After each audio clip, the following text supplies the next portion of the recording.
ଓଡ଼ିଆ ଭାଷାରେ 49ଟି ବର୍ଣ୍ଣ ଅଛି। ବର୍ଣ୍ଣକୁ ଦୁଇ ଭାଗରେ ବିଭକ୍ତ କରାଯାଇଛି। ମନେ ରଖିବା, ସ୍ୱରବର୍ଣ୍ଣ ଯେଉଁ ବର୍ଣ୍ଣଗୁଡ଼ିକ ଅନ୍ୟ ବର୍ଣ୍ଣ ସାହାଯ୍ୟ ବ୍ୟତୀତ ଉଚ୍ଚାରିତ ହୋଇପାରନ୍ତି ସେଗୁଡ଼ିକୁ ସ୍ୱରବର୍ଣ୍ଣ କହନ୍ତି। ଓଡ଼ିଆରେ 13ଟି ସ୍ୱରବର୍ଣ୍ଣ ଅଛି, ଯଥା ଅ, ଆ, ହସେଇ ଦୀର୍ଘଇ, ହସଉ ଦୀର୍ଘଉ, ରୁ, ରୁ, ଲୁ, ଏ, ଐ, ଓ, ଔ। ଆହୁରି ମନେ ରଖିବା, ଆସ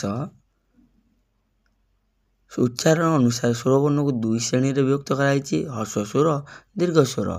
ହର୍ଷ ସ୍ୱର 5ଟି, ଅ, ହସେଇ, ହସଉ, ରୁ, ଲୁ। ଦୀର୍ଘ ସ୍ୱର 8ଟି, ଆ, ଦୀର୍ଘଇ, ଦୀର୍ଘଉ, ରୁ, ଏ, ଐ, ଓ, ଔ। ବ୍ୟଞ୍ଜନ ବର୍ଣ୍ଣ ଯେଉଁ ବର୍ଣ୍ଣ ସ୍ୱରବର୍ଣ୍ଣର ସାହାଯ୍ୟରେ ଉଚ୍ଚାରଣ ହୁଅନ୍ତି ତାହାକୁ ବ୍ୟଞ୍ଜନ ବର୍ଣ୍ଣ କହନ୍ତି। ମନେ ରଖିବା। ଆଉ ଟିକେ କ'ଣ କି କହିଲ ଦେଖି, ବ୍ୟଞ୍ଜନ ବର୍ଣ୍ଣ ସଂଖ୍ୟା କେତୋଟି?